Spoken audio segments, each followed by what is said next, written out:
Bismillah. Assalamualaikum warahmatullahi wabarakatuh. Innal hamdalillahi nahmaduhu wa nasta'inuhu wa nastaghfiruh wa na'udzu billahi min shururi anfusina wa min sayyiati a'malina. May yahdihillahu fala mudilla lahu wa may yudlil fala hadiya lahu.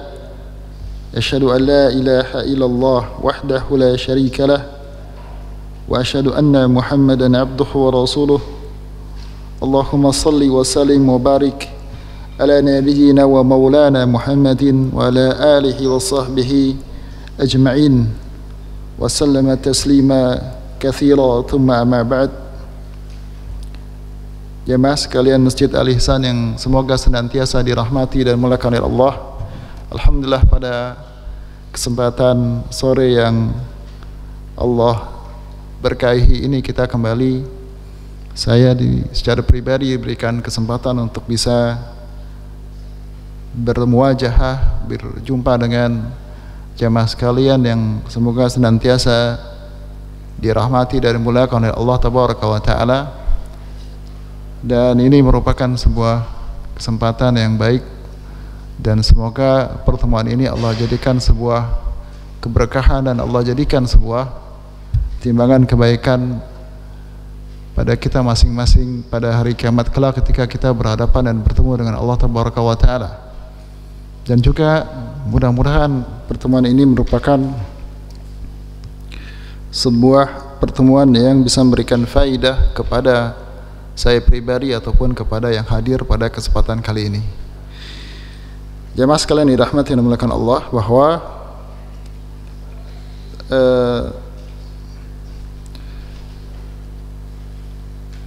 yang diamanahkan kepada saya karena kesempatan kali ini saya menggantikan posisi Ustadz Musa, kalau nggak salah ya, Ustadz Musa, dan kebetulan diamanahkan untuk menyampaikan tentang tazkiyatun nufus atau tazkiyatun nafs, tentang ahamiyahnya tazkiyatun nafs atau tazkiyatun nufus, atau yang biasa kita kenal dengan bahasa mensucikan hati atau mensucikan atau membersihkan jiwa, ya. Asalnya bahwa tazkiyatun nufus ya ausa wa am, ya, dia sedikit lebih luas daripada pensucian hati, ya. Akan tapi keduanya ini saling berkaitan, ya. Ketika seorang membahas tazkiyatun nufus, maka dia pasti tidak akan bisa meninggalkan yang namanya mensucikan atau membersihkan hati. Jemaah sekalian dirahmati dan dimuliakan Allah, kita mengetahui bersama bahwa perkara ini perkara yang tidak mudah, ya, perkara yang tidak mudah. Bahkan nanti kita bacakan beberapa ayat, sebab kenapa Allah Tabaraka wa Ta'ala mengutus nabi-nabinya yang mulia. Salah satunya adalah yatluna alaikum ayatihi wa yuzakkihim wa yu'allimuhumul kitaba wal hikmah. Ya, ketika Allah mengutus nabinya yang mulia sallallahu alaihi wasallam dari kalangan mereka sendiri dalam rangka untuk membacakan mereka ayat-ayat Allah Tabaraka wa Ta'ala, ya, menyampaikan ayat-ayat Allah Tabaraka wa Ta'ala, kemudian membersihkan diri mereka, ya, yang dikatakan oleh Ibnu Katsir dalam tafsirnya, membersihkan ini maksudnya adalah membersihkan jiwa dengan mengajak kepada amar ma'ruf nahi munkar. Baru kemudian yu'allimuhumul kitaba wal hikmah, kemudian baru mereka diajarkan kitab dan hikmah. Di mana kata ulama bahwa tathhirul qalbi wi'aul ilm, ya, bersihnya hati seseorang maka dia adalah wadahnya ilmu. Artinya ilmu itu jauh dari orang-orang yang tidak suka membersihkan jiwa dan membersihkan hatinya, ya. Oleh karena itu ini salah satu perkara penting. Yang jadi masalah membersihkan jiwa atau membersihkan hati ini tidaklah mudah, ya. Saya teringat perkataan Busairi yang mengatakan apa? An-nafsu katifl, ya, bahwa jiwa itu seperti anak bayi, ya. Idza tuhmiluhu syabba ala hubbi radha, ya. Jika kamu biarkan anak kecil itu, dia akan tumbuh dalam keadaan mencintai untuk terus menetek kepada ibunya. Tapi kalau tafsimuhu yanfasimu, tapi kalau engkau menyapihnya, maka dia pun akan tersapih gitu. Wajahidu nafsa wa syaitana wa'simhima. Kemudian kata Busairi, maka bersungguh-sungguhlah kalian dalam membersihkan jiwa kalian, ya, dan juga bersungguh-sungguh dalam menjaga hati dan jiwa dari syaitan, ya, dan sucikan dan bebaskan kalian dari keduanya. Ya, ini pesan dari seorang syair Arab dulu, ya, mengatakan bahwa memang nafsu ini kayak anak kecil, anak bayi yang menetek kepada ibunya. Ya, anak bayi ini kalau dibiarkan dia akan syabba ala hubbi radha. Dia akan terus menetek mungkin sampai besar. Maka kalau kita menyapihnya, baru dia akan berhenti dan tentunya dia akan bisa dipisahkan dari ibunya. Maka harus kita paksa dan kita hentikan itu, sehingga dia pun lambat laun akan terkendalikan, ya. Nafas ini akan terkendalikan. Baik, jamaah sekalian dirahmati dan dimuliakan Allah. Sebelum kita, tentunya ini pembahasan yang tidak sedikit, ya, pembahasan yang cukup luas dan panjang. Tapi mungkin di kesempatan kali ini sebagai prolog atau muqaddimah, sebagai pembuka bagi kita untuk melangkah lebih jauh, ya, baik di sini atau di tempat lainnya, tentang apa itu tazkiyatun nafs, ya. Para ulama mengatakan bahwa mereka membagi pengertian dari tazkiyatun nafs, yaitu dari kata tazkiyah dan nafs. Tazkiyah dan nafs, ya. Dan tazkiyah secara bahasa, ya, lughatan, ya, pengertiannya secara bahasa, dia adalah tathhir wa tanzih, ya. Yang namanya tazkiyah itu artinya membersihkan. Wa tanzih, ya, sama juga artinya mensucikan atau membersihkan, ya. Asalnya katanya dari zakah, ya. Dan kata zakah ini dalam bahasa Arab ada dua makna. Tadi makna yang pertama adalah dia bermakna tathhir wa tanzih, dan yang semisalnya, yaitu bermakna membersucikan atau membersihkan, ya. Kemudian makna yang kedua dia adalah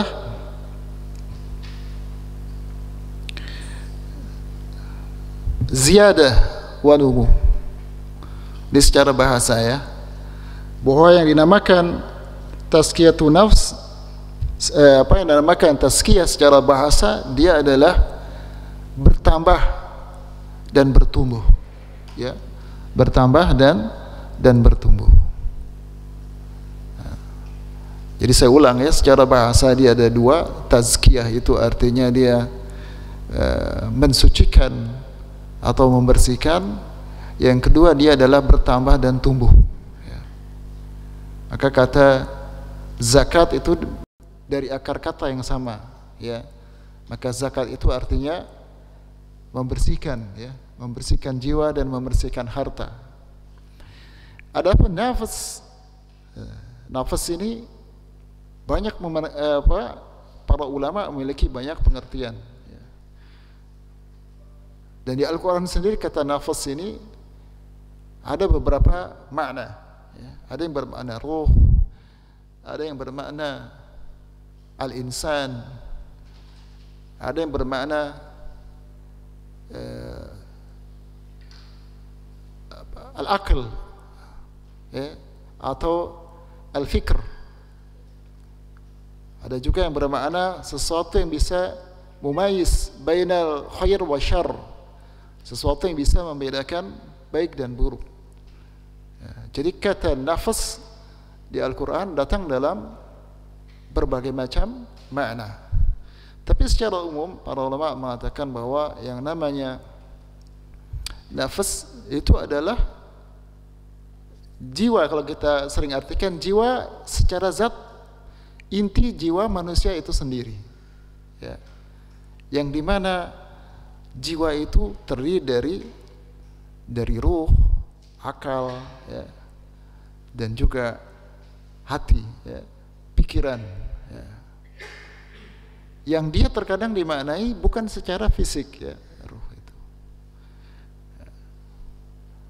Jadi dengan adanya nafas, manusia ini berpikir, merasakan, bergerak dan sebagainya. Jadi dia mirip dengan al-qalbu di satu sisi, tapi maknanya lebih luas, ya. Kalau dikatakan nafas itu lebih mirip manusia itu sendiri, akan tapi dalam bentuk yang maknawinya, yang tidak terlihat di dalam diri manusia itu sendiri. Dengan adanya nafas, maka manusia itu berpikir, bergerak dan sebagainya. Ini makna secara umum. Maka kalau kita jadikan itu sebuah istilah pengertian, ya, maka para ulama mengatakan bahwa yang namanya tazkiyatun nafas, ya, dia adalah sebuah islahul nafas wa tathhiriha, yaitu sebuah perbuatan dalam rangka untuk memperbaiki jiwa dan membersihkannya dari segala sifat-sifat dan perbuatan yang rendah dan tercela. Kemudian menumbuhkan, menambah dalam jiwa manusia itu perbuatan-perbuatan atau sifat-sifat yang terpuji. Nah, ini secara umum. Jadi ini tergambar, ya. Nah, sebagian ulama ada yang mengatakan yang namanya an-nafas itu adalah quwwatul ghadab wa syahwah. Quwwatul ghadab wa syahwah, yaitu kekuatan kemarahan dan juga syahwat. Akan tapi ini ditentang oleh ulama yang lain. Tapi ini secara umum ada sisi kebenarannya. Kenapa ada yang mengatakan bahwa yang namanya nafas itu jiwa adalah kekuatan marah dan syahwat? Karena memang kebanyakan manusia jiwanya itu dipenuhi dengan amaratun bisu, ya, dengan perintah ajakan kepada keburukan. Jadi sebarang siapa yang mampu dia terbebas dari kekuatan atau mengendalikan kekuatan marahnya dan juga syahwatnya, maka dia dianggap sudah membersihkan jiwanya, ya. Dia sudah membersihkan jiwanya. Nah, ini beberapa pengantar singkat, pengertian singkat yang bisa saya sampaikan pada kesempatan kali ini. Tentunya banyak pengertian lain, akan tapi ini lebih jelimet dan lebih rumit. Saya ambil yang paling singkat dan paling mudah untuk bisa dipahami oleh kita, ya. Nah, jemaah sekalian dirahmati dan dimuliakan Allah, bahwa sebagian kita, ya, ada sebagian kaum muslimin yang memaknai tazkiyatun nafas atau yang namanya pensucian hati dan jiwa ini dalam pengertian yang lebih sempit, ya. Biasanya hanya dibawa kepada masalah akhlak dan ibadah. Tentu ini perkara yang penting, atau dengan cara-cara yang tidak pernah disyariatkan oleh Rasulullah sallallahu alaihi wasallam, ya. Ya, ada yang amalan-amalan tertentu katanya dalam rangka membersihkan jiwa, ya, atau melakukan ritual-ritual tertentu agar hatinya bersih dan sebagainya, ya. Padahal inti dari tazkiyatun nafas, ya, itu tidak lain dan tidak bukan dia bersumber dari Al-Quran dan hadis, ya. Maka manhaj Ahlussunnah wal Jamaah tidak ada metode tertentu secara khusus, maksudnya, yang dinamakan tazkiyatun nafas atau dinamakan pembersihan hati. Tapi seluruh kegiatan seperti yang didefinisikan tadi, ya, dalam rangka untuk meningkatkan atau membersihkan diri kita dari perbuatan sifat tercela, dari dosa dan maksiat, kemudian menumbuhkan sifat kebaikan dan ketakwaan, maka itu adalah tazkiyatun nafs. Tentunya dalam rangka, dalam bingkai seperti yang diajarkan oleh Nabi dan oleh Allah Tabaraka wa Taala dan Nabi yang mulia sallallahu alaihi wasallam. Ya. Tidak mungkin seseorang melakukan tazkiyatun nafs kecuali dia ittiba kepada Nabi dan berada di atas keilmuan. Tadi sudah kita katakan bahwa tathhirul qalbu wi'aul ilm. Ya, hati yang bersih, yang jernih itu adalah tempatnya ilmu. Maka kalau kita mengotori hati kita dengan sesuatu yang tidak dituntunkan oleh Nabi sallallahu alaihi wasallam, bagaimana mungkin ilmu akan ada bersemayam dan tumbuh di dalam hati kita. Dan kalau bukan ilmu yang ada dalam hati kita sebagai hidayah, pasti yang ada sebaliknya, yaitu ad-dhalal, kesesatan dan juga kebodohan. Ya.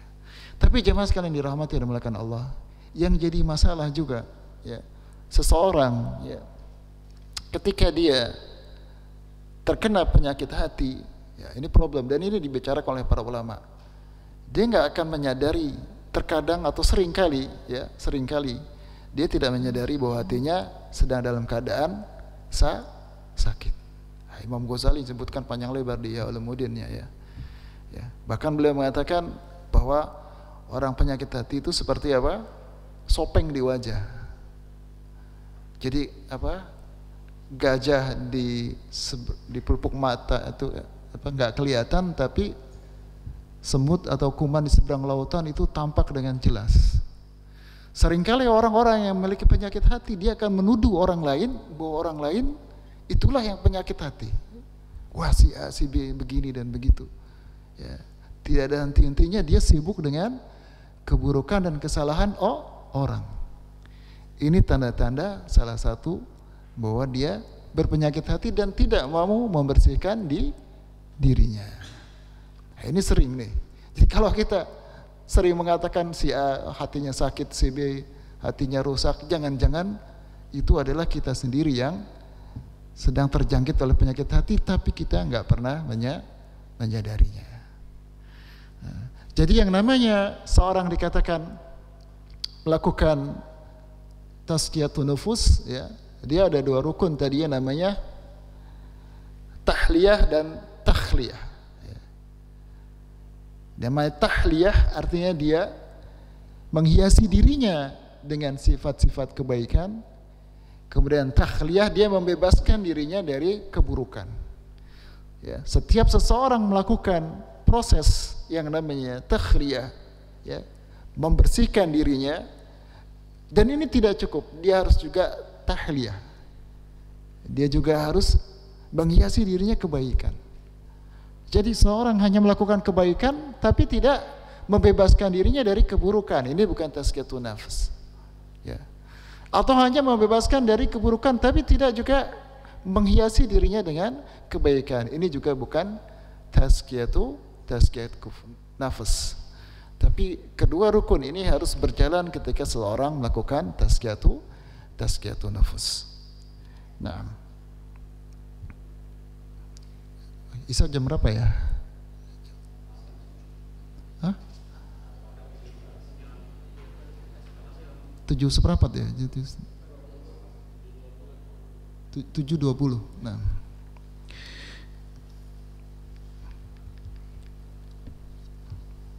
tapi saya akan bacakan beberapa kitab, ya, yang saya jadikan rujukan ini, terutama kitab Tazkiyatun Nufusnya Syekh Ahmad Farid dan juga Manhajus Salaf fi Tazkiyatun Nufus wa Manhajul Anbiya fi Tazkiyatun Nufus, ya, karya Syekh Salim Id Al-Hilali, ya. Kenapa ahamiyah Tazkiyatun Nufus? Kenapa seseorang itu penting bagi dia untuk melakukan yang namanya tazkiyatun nufus, ya. Ada beberapa perkara, ya, yang harus kita perhatikan. Mungkin akan saya gabungkan, ya, tentang tazkiyatun nufus maupun tentang pembersihan hati, ya, mensucikan hati. Maka di sini disebutkan, ya, beberapa alasan atau ahamiyah atau pentingnya seseorang untuk senantiasa untuk membersihkan jiwanya atau membersihkan hatinya, di antaranya beliau menyebutkan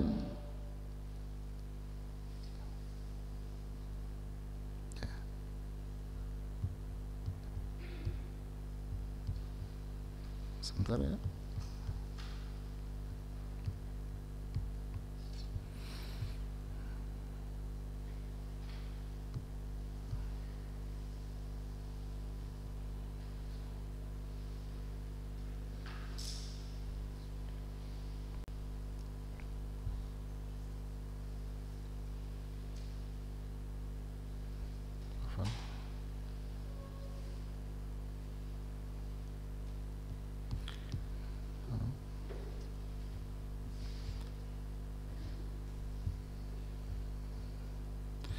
Nah, Syekh Salim Id Al-Hilali ya, beliau mengatakan beberapa di antaranya bahwa tazkiyatun nufus min muqawwimatil umam. Bahwa yang namanya tazkiyatun nufus, kenapa kita perlu melakukan tazkiyatun nufus? Kata beliau adalah tazkiyatun nufus min muqawwimatil umam. Bahwa tazkiyatun nufus adalah yang menegakkan suatu umat. Ya. Jadi penting jamaah sekalian ya. Dengan tazkiyatun nufus bisa membangkitkan dan menumbuhkan dan menguatkan suatu umat. Ya. Begitu juga sebaliknya, umat yang meninggalkan yang namanya tazkiyatun nufus, ya, maka dia akan menjadi hancur dan jatuh dalam kehinaan. Ya. Man aqal imanu an yadaka Allah bi ruhi minhu anna tazkiyatun nufus itafidu makarimil akhlaqi min anasiril baqa'il umam. Ya, beliau mengatakan bahwa yang ketahuilah saudaraku seiman, ya, semoga Allah menguatkan dirimu ya, dengan ruh darinya, bahwa tazkiyatun nufus adalah untuk menjadikan seseorang itu ya, dilengkapi atau dikuatkan dengan makarimul akhlak yang merupakan min anasiril baqail umam, yang merupakan unsur-unsur kekalnya atau tegaknya suatu kaum. Jadi kata beliau, dengan adanya tazkiyatun nufus akan menumbuhkan, ya, menegakkan akhlak-akhlak yang mulia. Ya, di mana akhlak yang mulia merupakan salah satu unsur-unsur penyebab kekalnya atau langgengnya suatu umat. Ya. Kemudian beliau mengambil sebuah syair, innamal umamul akhlaqu ma baqiyat fa inhum dhahabat akhlaquhum dhahabu. Kata beliau, sesungguhnya umat-umat itu memiliki akhlak yang kekal, ya, yang langgeng.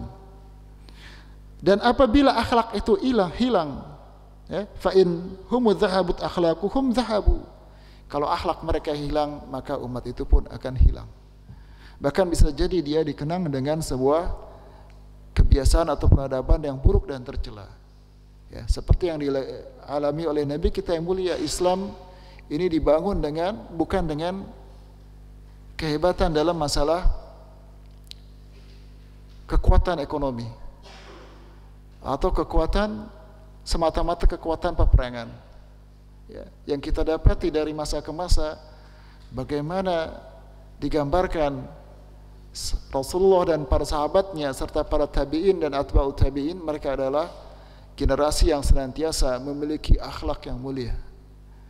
Mereka dihormati oleh orang-orang Rum, bahkan orang ahli kitab, ya, lebih mencintai mereka daripada bangsa mereka sendiri, karena mereka percaya bahwa kaum muslimin ketika hadir di kalangan umat yang lain, dia membawa kebaikan, menyebarkan akhlak yang mulia. Karena apa? Karena mereka adalah orang-orang yang selalu muhasabah tazkiyatun nufus, sibuk untuk membersihkan dirinya dan enggak sibuk untuk mencari kesalahan orang lain. Ini sifat para orang-orang terdahulu. Wa man asdaqa min Allah hadithan fa huwa qail wa dzalika wa man yu'azzim sya'airillah fa innaha min taqwal qulub. Ya. Wa man yu'azzim sya'airillah, ya'zim sya'airallah, barang siapa yang mengagungkan syiar-syiar Allah, maka itu merupakan bagian dari ketakwaan hati. Ya, menegakkan syairillah, ya, termasuk di dalamnya menegakkan akhlak-akhlak yang mulia, menegakkan syiar-syiar Allah, menegakkan syarat-syarat Allah. Ini semuanya merupakan bagian ketakwaan hati. Ya. Wal akhlakul karimah salbu syariatil samhah, bahwa akhlak yang mulia merupakan inti dari syariat yang mulia. Samhah, syariat yang mudah. Jadi syariat kita ini adalah isinya akhlak. Ya, di mana Nabi sallallahu alaihi wasallam disifati sebagai kana khuluquhul Quran. Bahwa akhlak beliau adalah Al-Quran, dan Al-Quran ini syariat. Ya, dan akhlak ini dibagi menjadi akhlak kepada Allah dan akhlak kepada makhluk. Dan inti syariat itu adalah akhlak. Ya. Secara umum. Ya. Kemudian juga kenapa kita harus melakukan tazkiyatun nafs? Beliau juga mengatakan bahwa tazkiyatun nafs adalah da'watul anbiya ila tazkiyatun nufus. Karena yang namanya tazkiyatun nafs adalah dakwahnya para anbiya. Ya. Beliau mengutip dari surat Asy-Syu'ara ayat 105 sampai 110.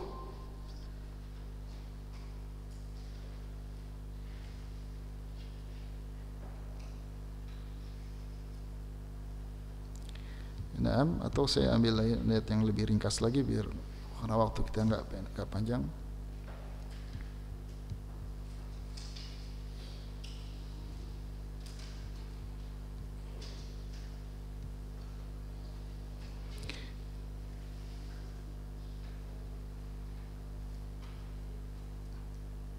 Naam.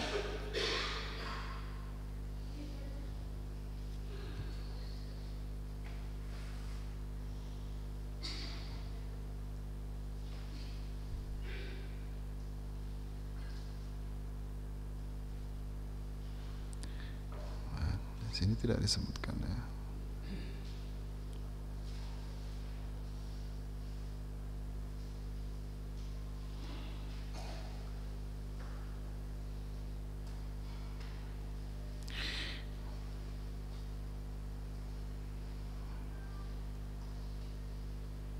Di ayat di sini tidak disebut, tapi di surat Al-Baqarah ya, yang saya ketahui ini ada beberapa ayat tapi terlalu panjang. Ya, yang beliau katakan wa laqad ba'atsna fikum rasulan minkum yatlu 'alaikum ayatihi wa yuzakkikum wa yu'allimukumul kitaba wal hikmah wa in kanu min qablu la fi dhalalin mubin, ya, di surat Al-Baqarah. Ya, beliau mengatakan ya, sesungguhnya telah diutus rasul dari kalian, di mana rasul tersebut yatlu 'alaikum ayatihi, membacakan kepada kalian ayat-ayat kalian, wa yuzakkikum, kemudian beliau, ya, Rasul tersebut membersihkan diri kalian, wa yu'allimuhumul kitaba wal hikmah, maka kemudian Nabi Rasul utusan tersebut mengajarkan ke kalian kitab wal hikmah, ilmu dan hikmah. Ya, hikmah ini sebagian ditafsirkan adalah sunnah Nabi sallallahu alaihi wasallam. Maka para anbiya, ya, dari dulu, ya, hingga sekarang termasuk Nabi kita yang mulia, mereka diutus berdakwah dalam rangka untuk membersihkan suatu umat, suatu golongan. Baik dibersihkan dari akidah yang rusak, dari kesyirikan dan penyembahan kepada berhala sampai kepada akhlak yang mulia.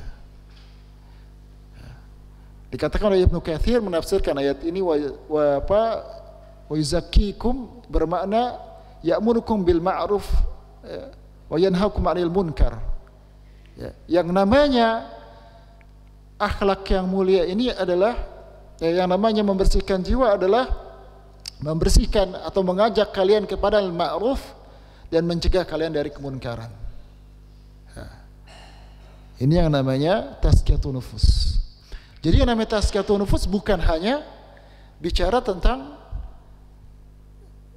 kelembutan hati misalnya, ya, atau apalagi, tidak. dengki dan iri, atau amal qalbiyah, dan amalan qalbiyah a'zam min amal jasadiyah, ya. Bahwa yang namanya amal-amalan hati ini lebih agung daripada amalan badan. La syak, enggak diragukan lagi. Akan tapi bukan berarti hanya semata-mata yang hanya sifatnya akhlakul karimah saja secara sempit. Ketika seorang baik sama orang lain berarti itu hatinya sudah bersih. Enggak. Terkadang yang namanya tazkiyatun nufus juga ketika kita harus berhadapan dengan keburukan yang dimana seorang harus berbicara dan mencegah kemunkaran tersebut. Seperti yang disebutkan oleh Ibnu Katsir di dalam tafsirnya. Ya. Jadi maknanya lebih luas, dan untuk itulah Nabi sallallahu alaihi wasallam juga diutus. Ya. Jadi sekali lagi bukan dimaknai dengan hanya membersihkan hati itu, yang penting hatinya bersih, tapi melupakan syariat. Tapi maknanya lebih luas, ya. Oleh karena itulah Nabi sallallahu alaihi wasallam diutus ke kalangan umatnya.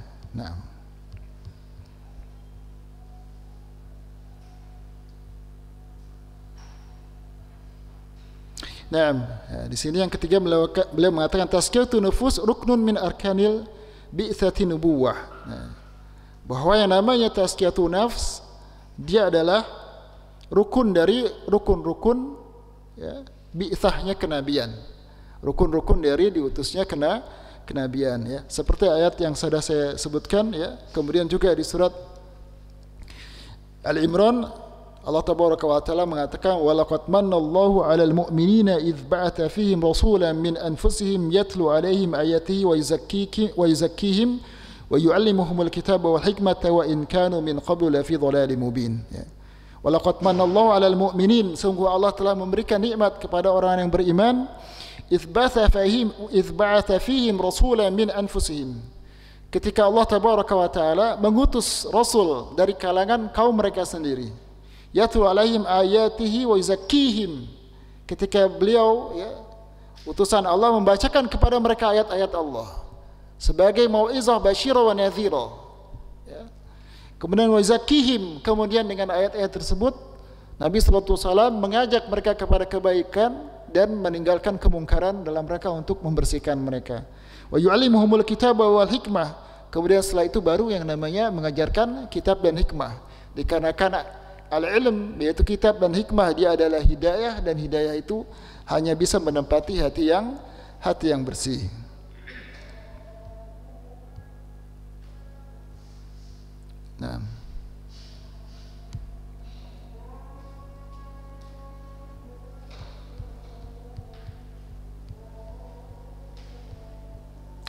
Kemudian juga ahamiyah yang lain, ya, bagi kenapa kita penting mempelajari tazkiyatun nufus, karena dia adalah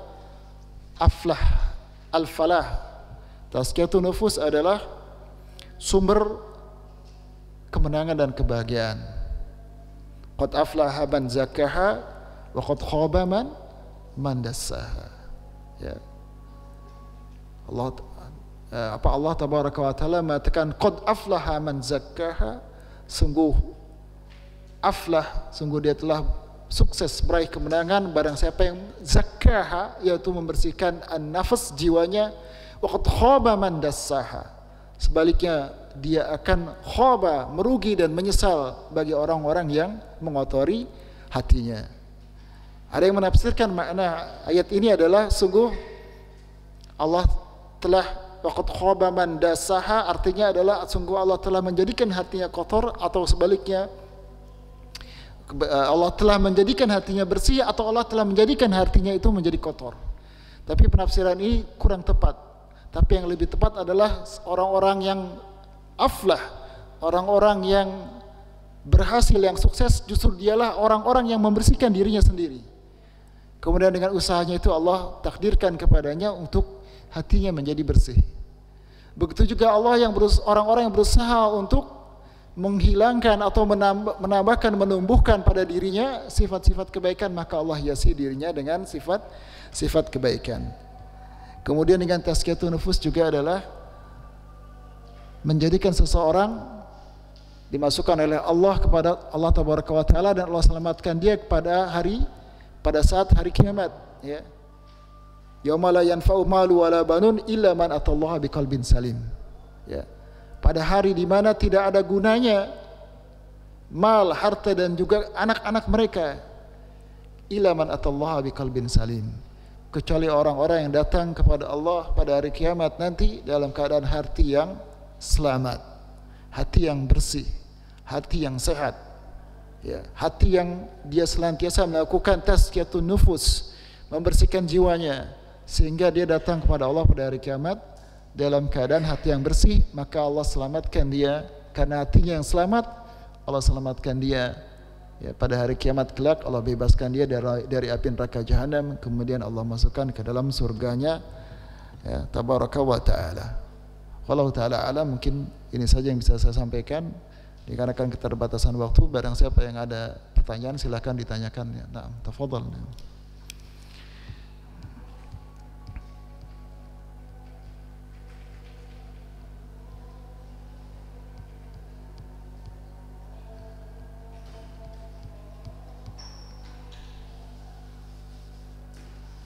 Ada yang ditanyakan, silakan.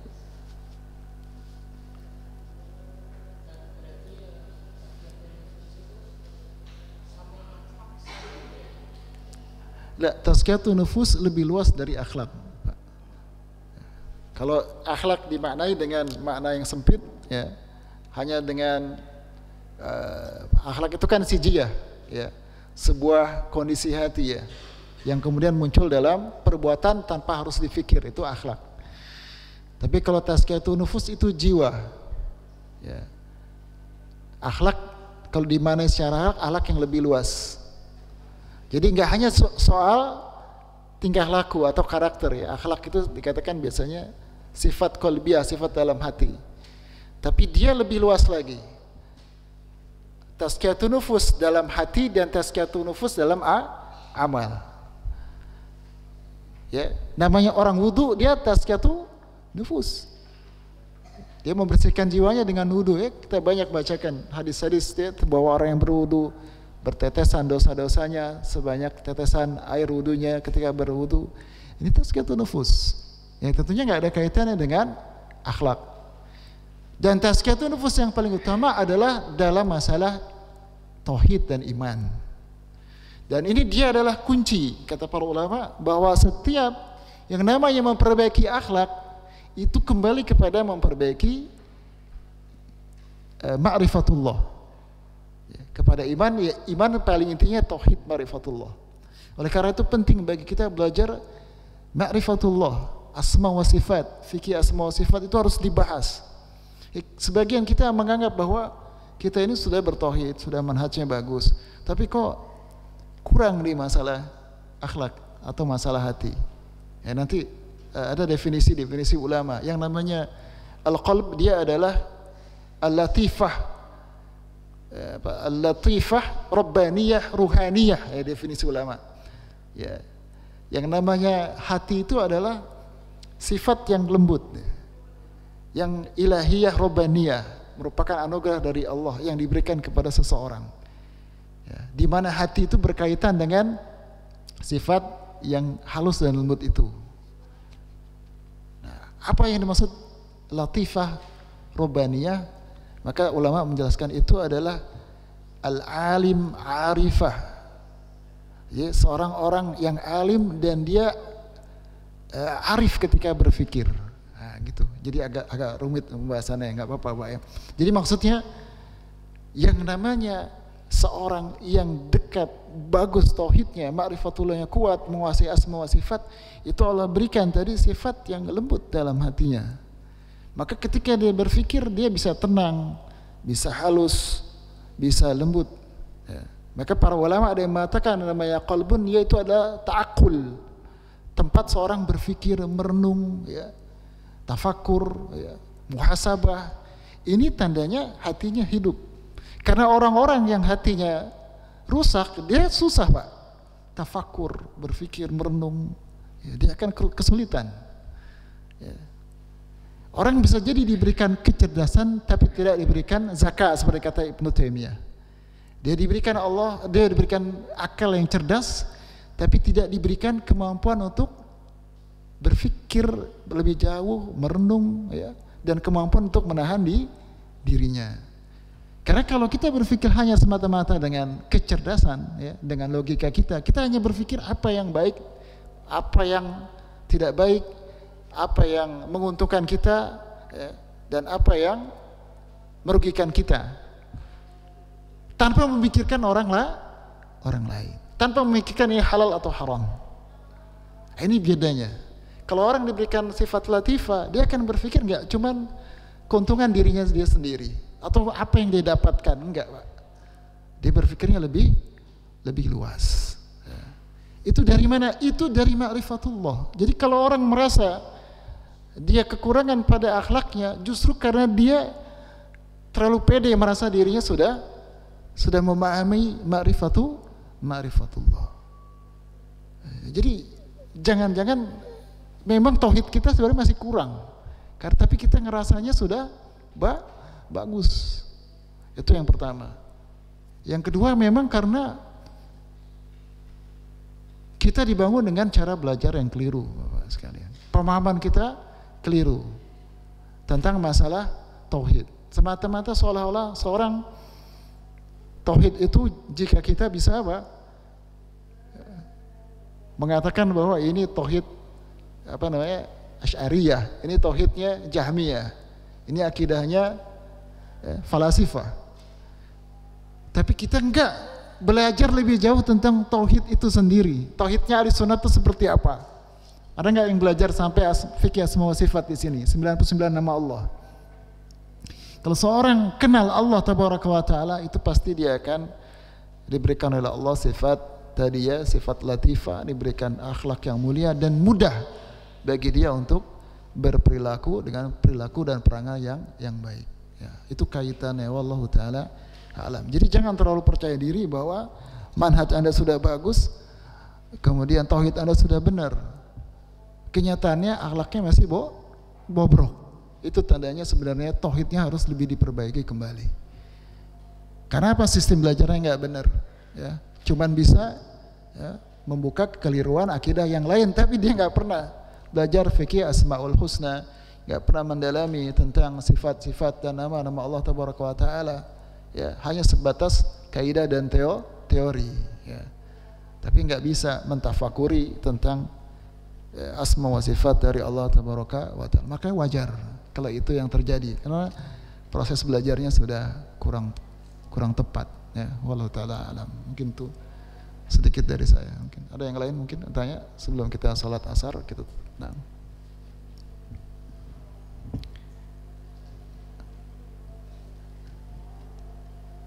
Baik, mungkin kalau memang tidak ada yang tanyakan lagi, saya cukupkan sampai di sini kesempatan kali ini.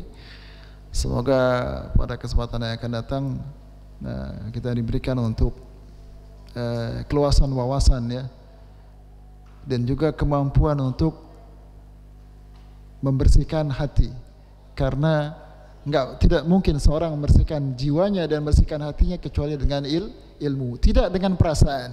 Ini juga salah, ya. Kebanyakan orang yang namanya tazkiyatun nafs dan juga membersihkan hati itu adalah berkaitan dengan emosi dan perasaan. Justru ini sebenarnya apa? Mengotori hati. Ini justru bisa mengotori hati karena itu sifatnya zanniyah. Zanniyah ini bukan yakiniyah, dan agama kita dibangun dengan